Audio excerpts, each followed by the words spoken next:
Okay, here we are again for my World of Oriental Rugs. This is class 7 of 8 classes, so we have one more to do after this one.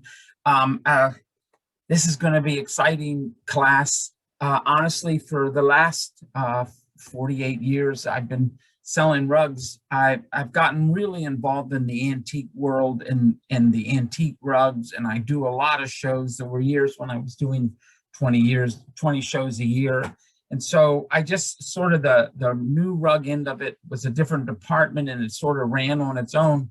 But as I've been talking about the different periods in history, and as I've been talking about the third great rug renaissance, um, it's actually I've seen it myself. And so I have to say the last 10 to 15 years, I've gotten very excited about what's going on with new rugs. So, while I always said my passion was just antique rugs, nowadays it's a mixed emotion because I'm in love with some of the new rugs that are being produced today.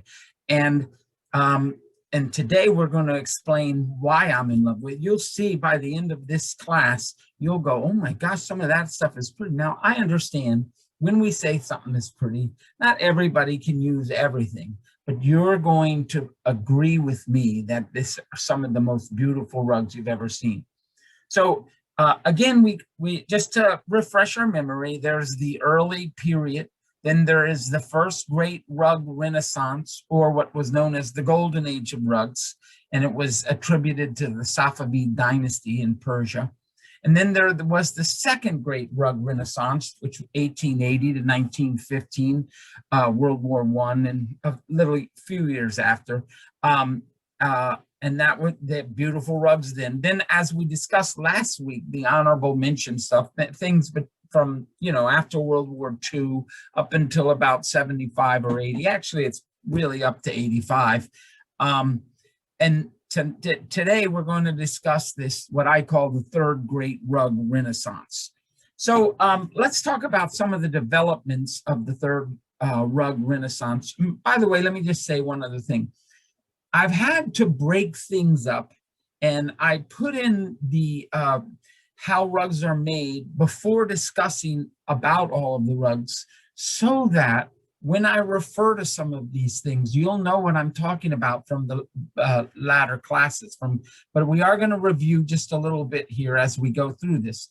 But the developments of the third great rug renaissance, one of the biggest was the demand. People, US is rich, Germany is rich, Europe is rich. Everybody wants an Oriental rug in their house. And so the demand increased a lot, which of course drove the whole industry into producing more. Another thing that was kind of cool about the third rug renaissance was buying what's available, or you can produce what you want. So hold off on the continuity. Let's just talk about the color and design. One of the cool things that I can do, in fact, I just had, I should have had some photographs of them. But anyway, I just had some rugs made in India. We have this guy that produces seascape rugs for us, and I asked him if he could do a few other things for me. And so I just got a beautiful, small little rug with a big sailboat on it. It's gorgeous. I got another one of the island of Nantucket, because I do an antique show up in Nantucket, and everybody loves to see little images of Nantucket. I do a big show in Texas known as the Round Top Show. And so I got a longhorn on a rug for Texas. And it's just kind of fun, but I told them what colors I wanted. I told them what design I wanted, and they were able to do it. And here's a cool thing. Continuity means that I can call them up now and say, that one you made for me with the sailboat? I want a 3x5 just like it. And they can do continuity as well. So the commercialization, even though we hate to talk about it, but it happens, more internet, more advertising, more things like this where you're educating the public. And these things all fall under the category of commercialization. But it's made a bigger demand on the Oriental rugs coming from everywhere they come from.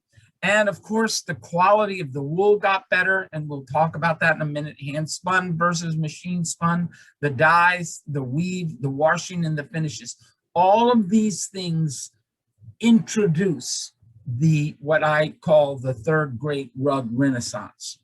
The faults, before we go farther, the faults of the 60s and 70s, we talked about the pros and cons of continuity. To get continuity, they had to bleach the heck out of the wool to get all of the lanolin out of it, so that when they dyed it, it would be perfectly the same color every time. That's the biggest thing. They also came up with machine spun wool, which had a tendency, actually, the biggest tendency of machine spun wool was to overspin and make it too tight. So I said the bleaching. And then, of course, India still had the law in the books about using wool from India, which wasn't really that good a wool. The most substantial driving forces for the significant changes in production in the late 1900s. So industry leaders responding to the demand of decorative carpet. So that's a big one. This response to people saying we want more decorative carpets. Let me see if I can make my face just a little bit bigger here. Whoops, maybe too big. All right. So industry leaders responding to the demand of decorative carpets, the demand of traditionalists or purists to get back to genuine weaving. So here's one demand: decorators saying we like lighter colors, we like this, we like this. All of that was a driving force in the production of the rugs in the late 1900s. The other one was people saying, well, we don't like these chrome dyes, we like vegetable dyes. And that was a big driving force. And as we'll see, it actually probably, in most, the truth be known, it is the biggest driving force. And I will explain that in the next slide. But remember, we talked about weave tension, too tight, too loose, but just the right amount of tension, which really can only be done with hand spun wool. I mean, machine spun wool does okay, but not near as good as if you do hand spun wool. Preparation of the wool, the bleaching, the spinning, the dyeing. And we talked about natural dyes and where they come from and how people just like natural dyes. Even though I showed you last week when we talked about dyes, or 2 weeks ago when we talked about dyes, I showed you that truth be known, chrome dyes are probably better than vegetable dyes, but chrome dyes can't give you that softness and patina that vegetable dyes give. But I sell lots of rugs with chrome dyes. I sell lots of rugs with vegetables. I like chrome dyes. I like vegetable dyes. That's just the bottom line. So, oh darn, right down at the bottom, it says Frank Lloyd Wright. And the point of this slide, we've looked at this slide several times already, but the point of this slide is that it is so important that you have a maker, a creator, an artist that understands what he's producing. And I can't just go to some town in Iran or Afghanistan and say, hey, produce me some rugs, and hope that they're going to come out well. I have to be the one to oversee everything. I have to get the master weaver. I have to come up with the design. I have to provide the proper quality wool I want. I have to decide on the tightness of the knot. I have to oversee the dyeing, and I have to build the loom and the cotton, the foundation of whatever it's going to be. I'm the one, or the maker is the one that's in charge of all of that. So can't say enough about the maker of the rugs. And as I'm going to show you now, as we look into this, what took place during this great transition, starting around 1885, I'm going to show you, and we'll talk about some of the people that are clearly the artists of the third great rug renaissance. Well, it starts right here with this guy named Harold Boehmer, who was a German teacher in Turkey and he started a project called the doughbag carpet, the doughbag project, which actually interprets means Natural Dye Research and Development Project. And basically what the doughbag project did was it produced a recipe for natural dyes so that people could begin to make wool with dye wool with natural dyes easier than ever before. Under the guidance of doughbag, Turkey started producing rugs with these natural dyes, and people loved it. I have one rug, and to be honest, I bought it in 1985 and didn't realize that it really was one of the forerunners of a new whole look in Oriental rugs. But I bought one of these rugs. I bought several, but one of them I liked so much I kept. Most of them I sold, but I have one at home, and it's probably one of my favorite rugs, probably from about 1985, but it's all vegetable dyes. It's a copy of an old Caucasian rug. So then there's this company named Woven Legends, and the owner of Woven Legends were George and Nestle Jeromovich. And Woven, he was an artist and he understood rugs. Nestle was a great commercial person that understood money and things like that. And together they opened up looms in Turkey and started producing like these rugs here that actually just started with just this company and that company. He was the leading edge, and his company started producing lots of fabulous rugs, just fabulous rugs. And Woven Legends just took off in 1985. A little while later, Tibet started producing rugs with natural dyes. And so they had all of these wonderful Tibetan looks and stuff. And all of a sudden now they're doing them with natural dyes. India saw what was happening and allows production of rugs with imported wool. So India begins to import wool. Well, India doesn't, but the companies, the makers, they begin to start importing wool from New Zealand and even Afghanistan. The company Woven Legends opens up another company in India because the labor is much cheaper in India. It's called Black Mountain Looms. And these are the forerunners of the Oriental rug business. Natural dye production then starts in Iran, Pakistan, and India. And then they begin to do hand-spun wool instead of the machine spinning. Decorative carpets made from traditional motifs, but softer colors. So they take like an old Haris motif that was bright reds, and they do the whole thing in soft rust and earth tones. And so they start doing all these things. I'm going to show you here. So here's a timeline of how this all started to happen. But 1880, it's the second rug renaissance. Boy, we started this class in I produced this slide in 1915. Actually, we started the class about, well, I've been doing it for about 15 years, so whatever that is. Anyway, there's the decline, the chrome dyes, honorable mention rugs. Then China gets most favored nation. If we were talking a lot more about Chinese rugs, I would talk a little more about that, but suffice it to say that the tariff went from 40% to 5%, so the price of Chinese rugs came down a lot. Remember, I told you when we first opened up our business, Chinese rugs were one of our big sellers. Kermans, Isfahans, Indian rugs, and Chinese rugs. Then the Iranian crisis, and I think this has a huge amount of impact on why the whole rug business changed.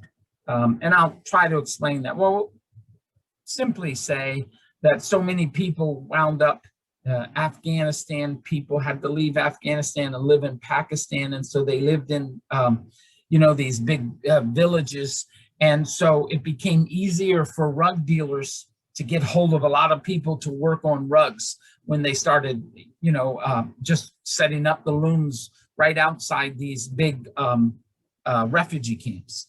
So anyway, 1980, Doughbag with Harold Bomer and Natural Dye Research and Development Project. Then George Jeromovich, he starts another project called Aziri Production in India, then Woven Legends, then Black Mountain Looms. So this is really the beginning of the third great rug renaissance. Natural dyes arrive in Pakistan, the embargo on Iran. So a lot of the rug weavers had to leave Iran and set up their looms in other places, Afghanistan, Turkey, all sorts of other places. And that's a big driving force because they found labor cheaper so they could produce rugs cheaper. So now more people are buying rugs. By 90s, natural dyes were in India. And then the Afghan refugees begin to return to Afghanistan. Somewhere in there, you know, there was Russia comes into Afghanistan, Afghans leave and go to Pakistan. Now they come back to Afghanistan. Reminds me of a great story. One of the guys I dealt with in the, well, I used to deal with him all the time in the 80s. He started his company in Turkey. He bought a big building and set up looms and hired a bunch of people. He had such a great eye for rugs. But what he found was two things. One was that it was very expensive to weave rugs in Turkey.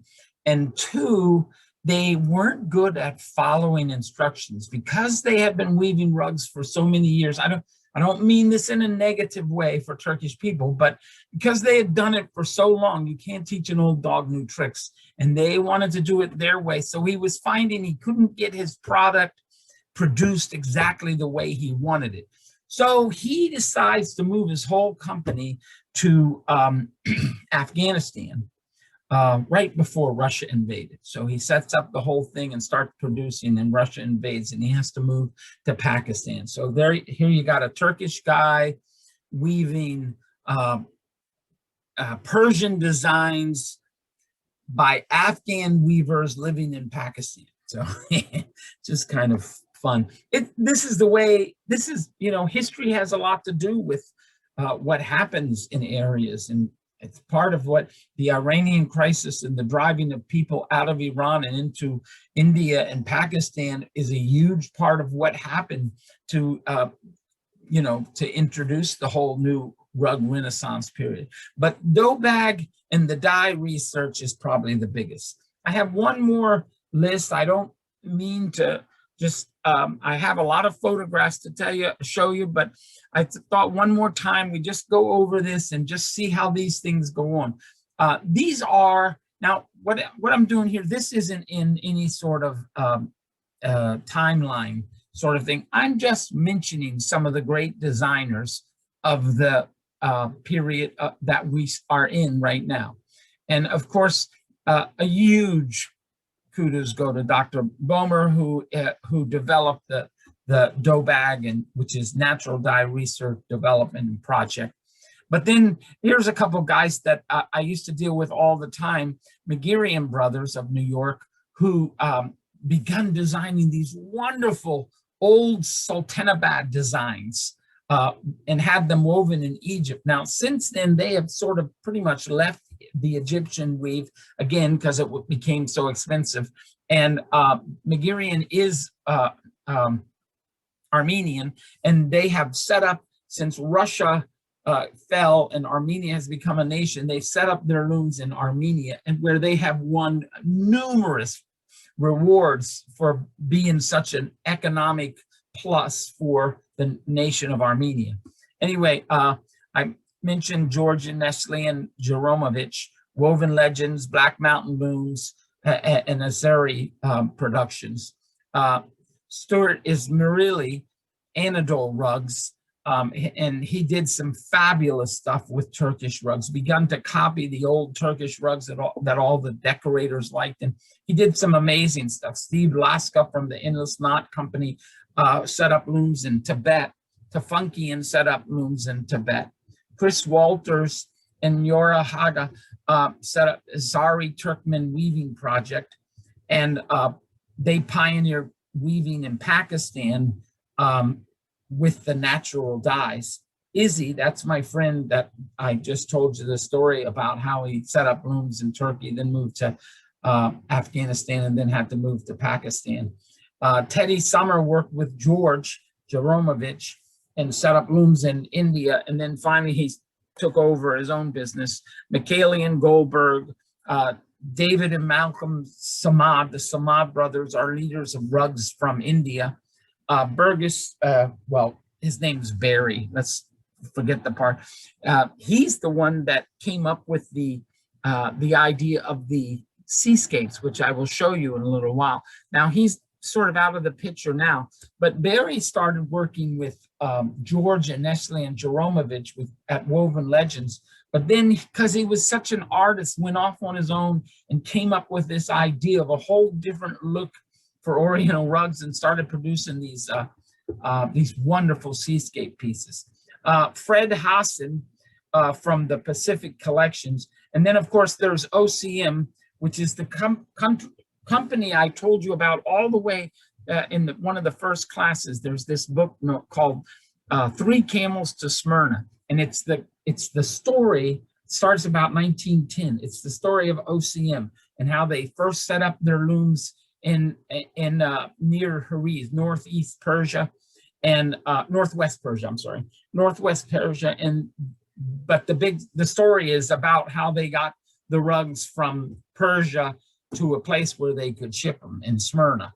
Anyway, and Pandy Cameron took over OCM. But so these are the big designers, some of the big designers. There's a lot more names that could be mentioned, but I'm just mentioning these. Sorry if I've offended you if you're a big rug dealer. Some other significant changes: the continuity and the quality control. The quality control is a big deal. They were watching over things and making sure they were done the way they wanted. This is pretty much redundant of what we've already talked about. I don't really like the sun bleaching, but they do that some. And some get washes. The only wash we like is a lanolin type of wash that gives it just a little more softness, puts a little bit more of that lanolin back into the wool. Tea dyeing is where they just dye the cotton fringe so that it doesn't look stark, bright white. So let's just talk about some of the modern rugs that you see today. So since 1985. And of course, I have to start with Iran, although we sell very few Iranian rugs, mostly because they're very expensive. However, Nain is still producing some great rugs. This is Tabriz is still producing some great rugs. Isfahan, both of these are Isfahans. And I love this look. I love the look of all of these, but for one thing, they're just not popular in Williamsburg, so I don't handle that many. I get them every now and then, and nobody seems to like them. But for another thing, that was one. Number two, they are very expensive. The new rug production is so expensive, and it's just priced a lot of people out of the market because you can buy the same look from Afghanistan or Pakistan or India.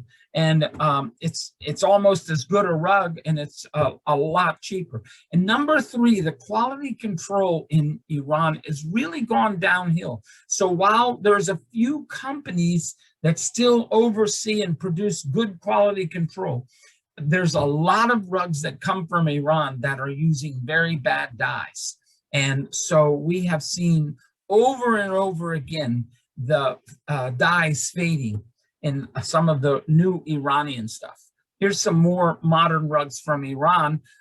Obviously, they produce the Kashan. They're just, again, not as popular, and they can be very cheaply woven. They're nothing like the early Kashans. They also produce some Harizes, but they're just too red, white, and blue, and too busy for me. One of the cool rugs from southern Persia is Gabe. The only thing is, as I said, the rugs from Persia have become so expensive because everybody wants to work in the oil fields. So these gabes from southern Persia are so expensive, they price themselves out of the market. And India and Afghanistan produce beautiful gabe design rugs that is probably even better than some of the gabes from Persia. But I wanted to show you some stuff from Iran.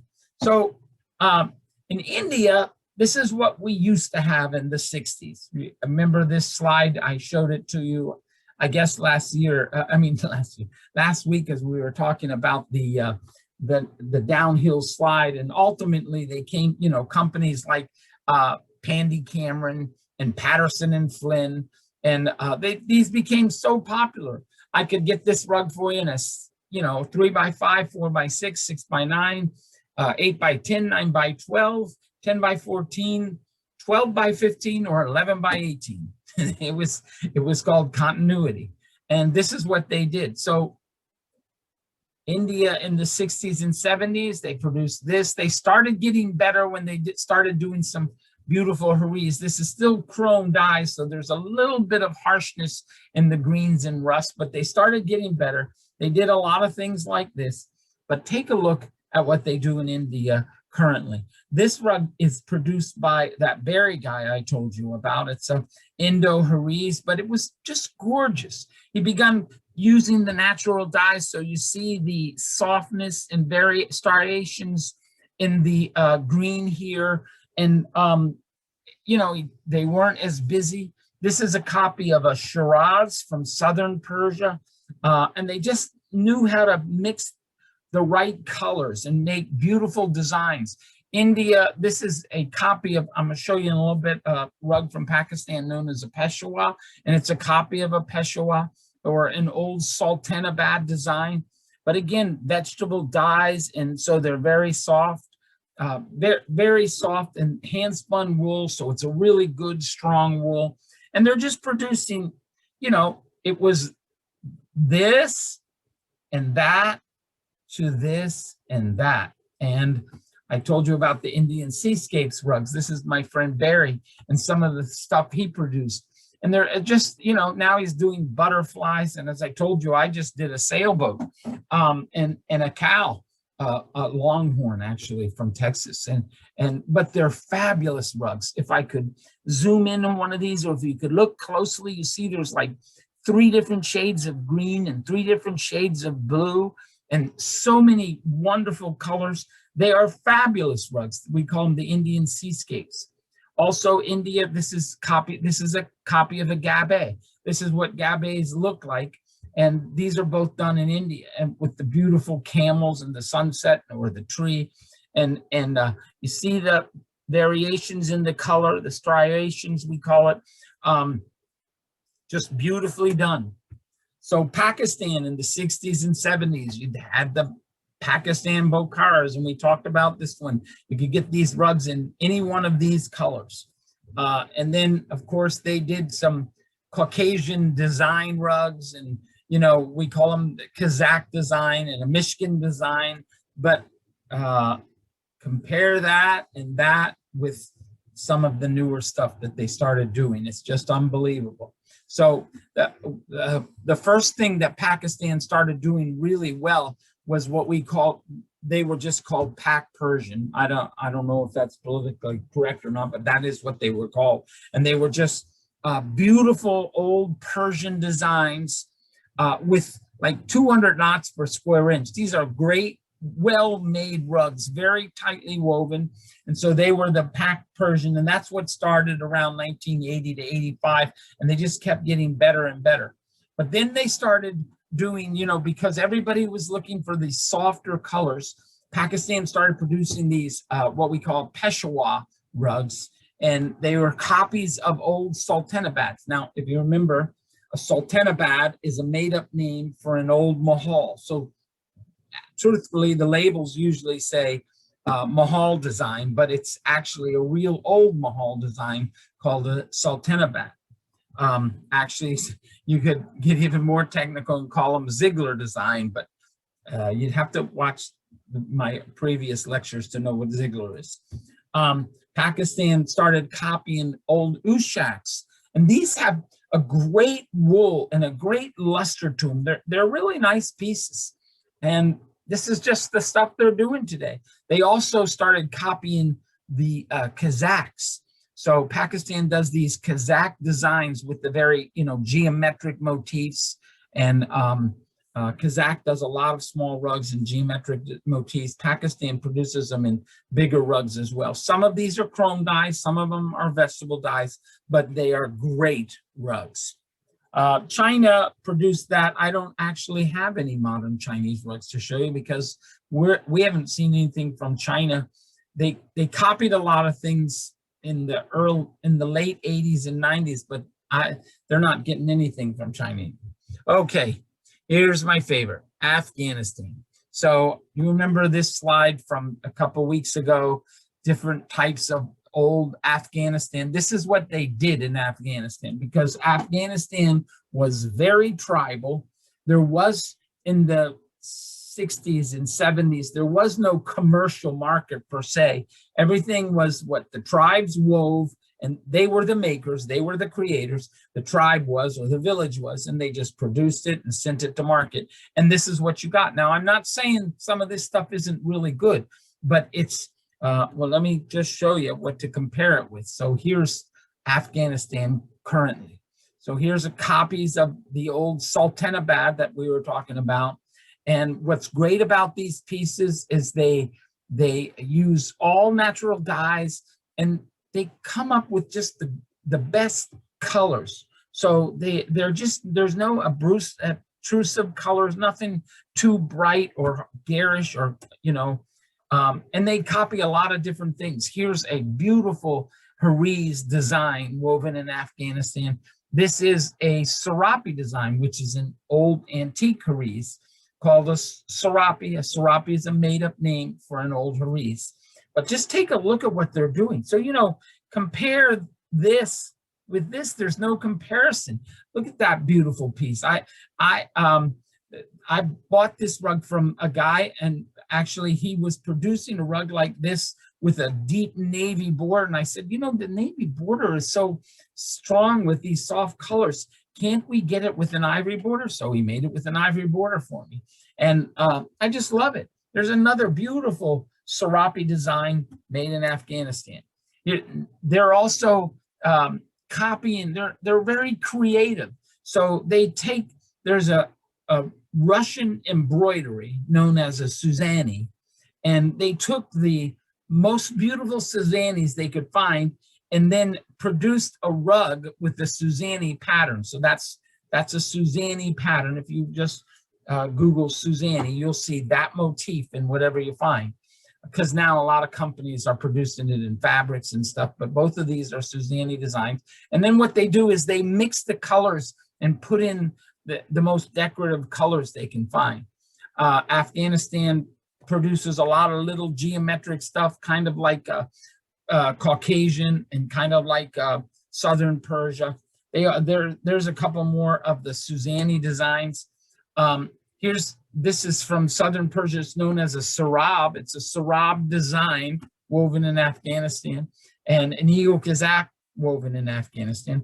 I know it may look like I'm pushing Afghanistan rugs, and I guess in a way I am, because I think Afghanistan is producing the best stuff there is now. Now, keep in mind, it's the Afghanistan weavers just do what they're told. It's the makers that have set up their companies in Afghanistan that are doing this, and they're doing a great job.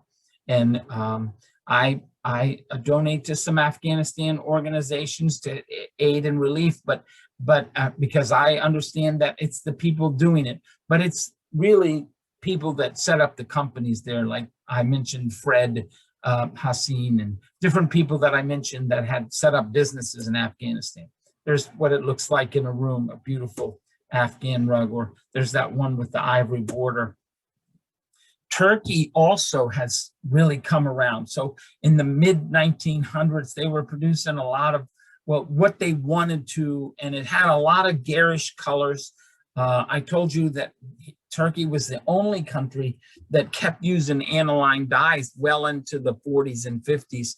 And aniline dye is a terrible dye, so the colors ran and faded and did all sorts of things. But now they are beginning to start producing some beautiful ushaks. A couple of these are woven in Turkey, and then a couple are, this one down here, yeah, this is Turkish too. This is woven in the city of Uşak. And, you know, I don't know if you know this or not, but there's a lot of rug companies that are producing these rugs that have garish colors, and they gave them a wash to make them look soft, and they just look kind of funny. Well, this is the colors it was woven with. I mean, they used soft colors to weave these rugs. They did not attain their softness by some kind of wash to make it look softer.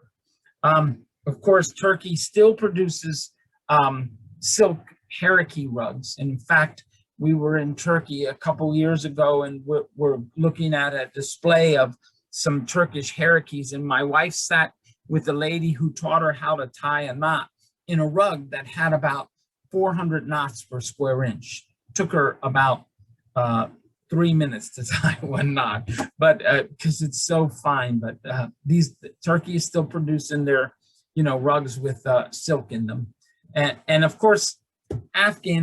Now I'm just kind of belaboring things, but Afghan. Before all these big companies moved to Afghanistan, but they were still weaving rugs. Well, you know, they wove what they saw. So there became a lot of, we would call this folk art if it was, you know, produced in America. But this is what they saw. They saw, you know, the Russian invasion, and US was their friends and allies, but they saw a lot of the, you know, tanks and stuff like that from Russia. And so they produced a lot of these rugs called Afghanistan war rugs. This is an interesting article from the Wall Street Journal back in 2010, I think. The rug market takes flight. And they're just talking about some of the most coveted masterpieces are being bought up by the biggest collectors. And in this article from the New York Times, it's 2006, I think. The Persian rug may not be long for this world. This explains this whole thing I've been talking about the oil companies hiring people, and they can't, you know, nobody wants to work at the rug weaving areas because they can make more money in the oil companies. So that's just an interesting article, sort of backing up what I was talking about. These are those pale rugs I talk, pale and distressed rugs. And I'm just going to tell you, I hate them. I won't sell this kind of stuff in the shop. We may get once in a while one pale rug that maybe has had a light washing to make it look a little paler, but that's the farthest I'll go. They're producing stuff that is literally junk, and I don't even understand why people want it in their house. But, you know, and by the way, I mean, I go to big rug shows, and like 5 out of 10 of the rug dealers are selling this kind of stuff. But I'm just not interested. When it comes down to this is all someone wants to buy, that's when I will be out of business, I guess. But anyway, that's the way that is. I think that's it. Yeah. So I hope you've enjoyed our class today and enjoyed looking at some of these different rugs. I just think the period we're in right now is just one of the best periods. They're producing so much great stuff. And I'm just tickled with the production. I'm just glad that I'm part of the history of what I think to be known as the third great rug renaissance. I certainly don't want to see some decline, because if there ever came a decline, it would be because of something bad in history, and I don't want to see that. But boy, are there some great rugs being produced. So with that, I will say goodbye. We have one more class. It's our class 8. And it's going to be on, I'm just put together a collection of rugs from around the world so you can see other things that are woven, textiles from around the world. And then we're going to spend about 10 or 15 minutes talking about tribal rugs, or actually rugs that, you know, nomadic people actually wove to use themselves. They weren't woven for commercial. Commercial industry has bought some of them as collector's pieces, but they were actually woven just to be used as horse blankets and saddle blankets and storage tents and so on and so forth. So we'll do that one more class. Be looking for class number 8. It's been really great talking to you. I hope you've learned something today. And hope we'll see you at the shop sometime. Stop in or email us. Again, if you have any questions, don't hesitate to email us at info@shaia.com. Thank you.